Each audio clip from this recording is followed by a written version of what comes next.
Thank you so much for joining us for this episode of Leading Change. My name is Emma, and I've got Joanne with me, and we're going to be talking about product development.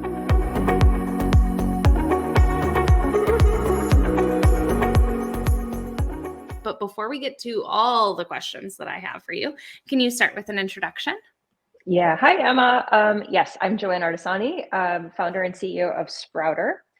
And Sproutr, like high level, Sproutr is a insurance product design and build firm as a service. And so we really focus on capturing the art of product development on the insurance side from end to end in a multidisciplinary fashion. So we focus on pointing our services and our support to those who we think or thought need us the most. And those are early day founders, folks looking to do product expansions or program introductions, early day MGAs, and folks that are aspiring to become MGAs that need help with all of the muscle, the thinking and the doing of putting together the underwriting guidelines and strategy through the product development lifecycle through implementation. So we can get into all the details later, but that at the high level, that's what Sproutr is.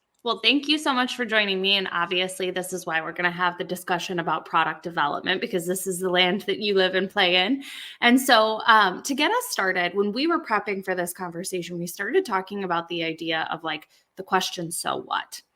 And why that is so important, like in general when it comes to product development, but then also specifically where we're at within the market today. So can you talk a little bit about the importance of that question and when it should come into play during your product development? Yes. So there are, as professionals, we sometimes think back on these pivotal conversations or moments in our careers that we keep coming back to because they've become so important. And one of those for us has been the question, or it's the two words, it's so what, right? So when we are thinking about, when we have conversations with prospective clients or current clients, and they're asking for support and helping bring their ideas to market, we are always in the back of our minds thinking, the so what, what's the so what factor? What is going to make your product or your introduction relevant, timely, legacy? What is going to make it stick? Why is a customer going to choose you over someone else? And in some cases, it's not as obvious on the surface. And so the work that really that has to happen and begins right at that first conversation is, it's beyond the differentiation. It's not enough to say, well, we have an enhancement to a standard product and that, therefore we're going to be able to capture additional market share. Maybe that's true. Often it's not. And so we really feel like going the several layers deeper to understand that so what factor is relevant. So we're solving the right problems, that we're focused on making sure that we're delivering the piece that matters at the end, whether it's profitability or disruption, or sometimes it's just process improvement. It doesn't have to show up in a form, rate, or rule. It can be, I'm approaching my solution in a different way to the customer, reaching them in a different way. But why that matters is I think we see too often the market or response to rush products into the market to chase a ill-defined business case that sometimes then later proves to be disappointing because we didn't do enough of the research ahead of time. We didn't ask the questions. We didn't do the discovery, bring in the voice of the customer to really understand what the problem was that we were solving and whether the product that we thought we were building solves that problem. So you just brought up a couple of things that helped me perfectly segue to the next question that I've got for you. So you started talking through the idea of like, what is the customer truly looking for? Rushing to try and solve an unidentified problem. So let's talk about the role that market insights play in the overall product development life cycle, and why are they so critical when it comes to helping answer that question of so what? Yeah. I personally am a very pragmatic solver, right? Problem solver. And so from as a practice, Sprouter kind of shows up in this way too, kind of by extension, right? And so at the core, the market insights in my mind isn't about reading the research and understanding what's happening at the macro level. That's important for strategic direction. Practically speaking, how product development shows up is from a market insights is watching how the product is transacted at the customer level. It's not enough for us to one, it's important to get the voice of the customer and ask the different points, the stakeholders along the value chain of what they think is important, understand where they're struggling. But I think we've gained the biggest benefit we see is watching the actions of the customer, watching how the actual behaviors are showing up in the buying process. So you was it at the risk of getting this analogy or this quotation wrong, in video forever and ever. I think, wasn't it Ford that said, if we ask the customer what they want, they'd want faster horses. Well, that's what happens sometimes when we ask the agents, or we think we're hitting the right voice of the customer, but we haven't gone deep enough. It's, what do we need to solve? What are your pain points? They tell us, it's informative, but if we stop there, we're not going deep enough. We really need to understand what is happening in the transaction that either stops, prevents, or accelerates the buying decision and the outcome. So, I think from a market insights perspective, I would actually challenge the notion that it's, yes, the high level, the industry insights is really helpful, and I'm a consumer. I love to read it.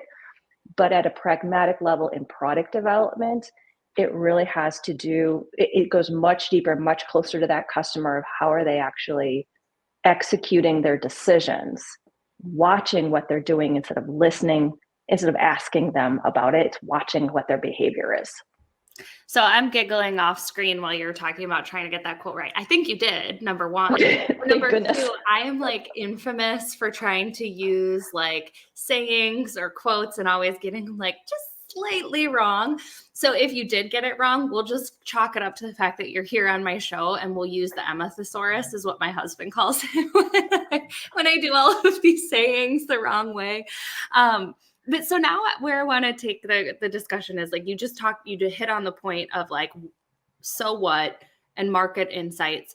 But let's talk through how outsourced product development or product development as a service helps support teams do a better job of hitting on both of those items and ultimately get the product out to market quicker. Can you talk a little bit about kind of the value of that approach? Yes. I think ultimately it's the value of reach, in the fact that, when there's a reason why I love analogies. Folks that know me, my team that knows me, I love a good analogy. And so I kind of can't help but think about taking us there with your question, and thinking about, even let's take a walk outside of insurance. There's a reason why some of these like aggregator model websites, shopping sites, appeals to us, right? We're able to see more variety in a synthesized way, right? So if I'm looking for, I don't know, whatever, I'm looking for a new kitchen gadget or a pair of shoes, or whatever, I can go to an engine and I can get served 20 choices, and I don't have to go specifically, curate to a specific store and kind of get that one version. This isn't too dissimilar to that, where if you are able to leverage the benefit of broader insights, bigger view, bigger reach, multi-carrier, multi-product influence on what's happening at the macro level as well down as at the micro, I think you're, as a customer, in a better position to be competitive and to be in a better position to answer the so what for my product, right? So when you come to Sprouter, you have the benefit of, or like if you come to Sprouter, right, you have the benefit of having the the volume, right? We have an observation, we get experience and insights of seeing the market at large, what all of the program markets from an insurance are doing, what all of, right, you're learning from more, you're able to benefit from our collective experience. I think I and many of us come from an insurance carrier, a traditional carrier perspective. We kind of build our insurance careers in different ways, but a lot of us come from carriers. And when you're at the carrier level, you get really good at understanding what your carrier's risk profile is, what their strategy on paper utilization is, and how they use their rate structure and how they build their rule manuals and what their product feels like. It's their brand, right? That's the version. That's one sample. There are hundreds of varieties of apples, right? That's one apple. When you go from a product development as a service, you get the benefit of a lot of different apples to take the best of all breeds into one deliverable. I think from how do you leverage? How do you get the best out of your outcome when you're not really sure what good looks like? This is a fantastic opportunity to sample the market and get a broad perspective in solving your specific problem. Well, and I think it kind of like goes in line with a lot of what we're seeing across like smaller, leaner teams that are looking for that like high level expertise when maybe they're not at the point where they can bring that expertise in-house. So whether that is bringing in your team for product development as a service, or looking to fractional executives, or again, just like kind of that expertise outsourcing to the point where you have the bandwidth and the budget to bring on those high performing resources. This is such a great opportunity to get that high caliber work into your startup before maybe you're ready to have those resources in-house. Thank you so much for joining me for the discussion. And for anybody that is not already, make sure that you follow her on LinkedIn and stay up to date on everything that's happening over in the world of Sproutr. But thank you again for joining me, and thank you everybody for watching. Please let either one of us know if you've got any questions, and have a wonderful day. Thank you so much for joining me for this episode of Leading Change. If you liked what you saw, be sure to subscribe and come back weekly for more expert interviews on digital transformation, change management, and emerging technologies.